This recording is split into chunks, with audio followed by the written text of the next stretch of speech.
Hey everyone, welcome back to my channel. Thank you so much for watching. If you haven't already, I hope you hit the subscribe button. And for those of you who have subscribed, thank you so much for your support.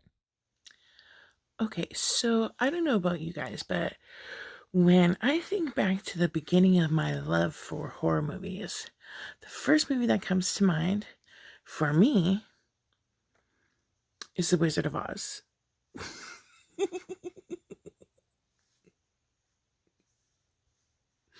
Now give me a minute.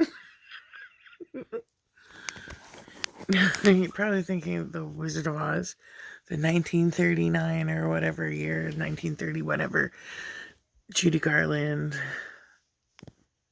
Wizard of Oz. Yeah, I'm talking about that one.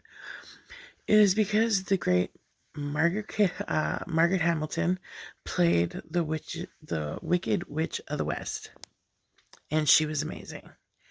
And she would scare the crap out of me. I don't know what it was. The witch just scared me. So when I was a little girl, of course I watched it at least the first time. So I knew that Dorothy, got back over the rainbow and everything was fine. And that she got to get back home. But The Wizard of Oz was something that meant something to my mom, to me, to my daughter. So it's actually a tradition. So my mom would watch it all the time whenever it came on. And I would also watch it. And my mom would have to tell me, okay, close your eyes, because the witch, the witch was coming on. Well, it would get to the point where they would all go and see the wizard, and they would go in and he would say, okay, he would help them to get back home, to get a heart, to get, a brain, to courage, if they brought back the witch's broom. Well, as soon as they leave that room, they go, the Cowardly Lion just goes running down the hall and out the window. At that point, my mom would look at me and tell me, it's bedtime. Because not only did the witch, scare the cuckoo pants out of me, but those freaking flying monkeys. What? They were creepy as F, okay? Now, even looking at them today, they're still creepy. Like, flying monkeys are creepy, I'm not gonna lie. So my mom would just, instead of telling me, close your eyes, okay, it's, open them, close your eyes, open them, close your eyes, because we all know what happens as soon as they go and get the witch's broom. Wow. It would just, I guess, build my curiosity, because I would just want to get scared. I would just end up watching it. And then it just got to the point, Mom's like, forget it. Just go to bed. So then I would also,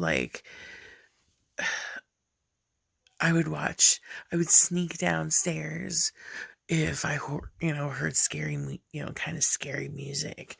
If my parents were watching, scary movies or whatever, and try and sneak down and watch them. And of course, I'd get caught. Get to bed, get to bed. But when I started watching horror movies, the ones that would intrigue me the most would be the ones that were based on a true story. Or, just scary monster movies.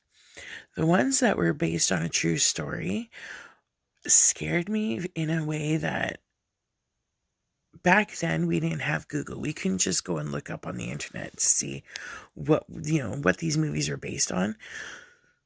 And if you didn't live, like for Texas Chainsaw Massacre, if you didn't live in Texas, you didn't know what was happening in Texas, right? So unless you turned on the local news or you turned on ABC News or news from the States on the cable TV. But still, at that point, news only tells you so much, and it only tells you when the news is on. So when you first watch the original Texas Chainsaw Massacre. It tells you in August of 1973 or something, like some year, blah, blah, blah. These, this girl and her brother who was in a wheelchair, all these bad things happen and their friends and everything. So it starts off, it tells you, like, basically, this is true story. And it was like this found footage kind of footage at the very beginning, so, and back in this, back in the 70s, that was like new. So when you hear that and there's no background to it, you just automatically assume that some guy is, like, for Texas Chainsaw Massacre, some guy's going around with a chainsaw killing people, and it's in such a small little rural like town that they got away with it for so long, and like all of these things go through your mind, and you're like, what the, you know? And another movie that I had heard was based on a true story, but I didn't hear about until like the remake, because I do believe the first one was 1970 something, 79, 75 maybe, in the late 70s. Was The Hills Have Eyes. Like, what?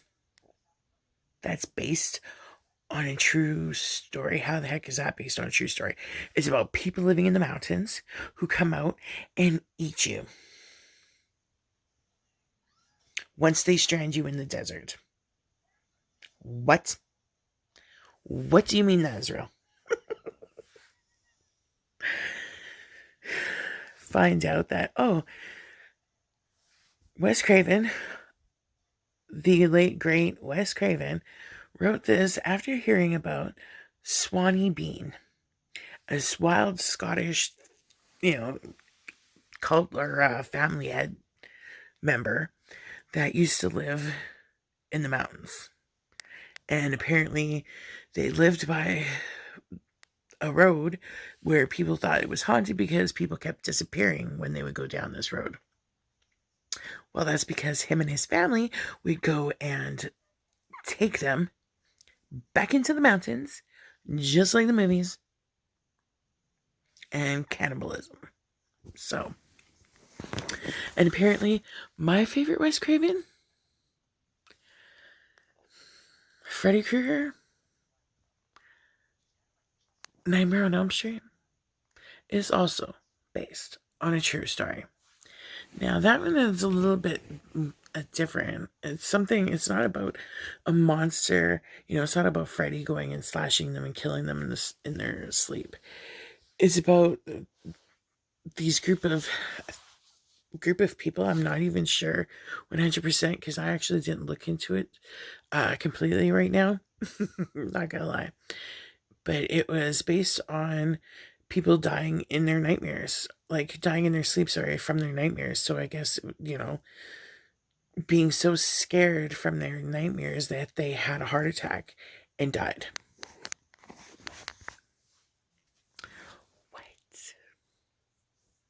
Freaky. So yeah.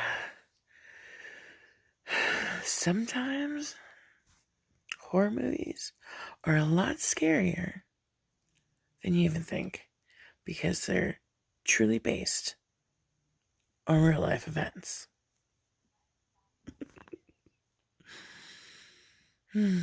Sweet dreams, everyone.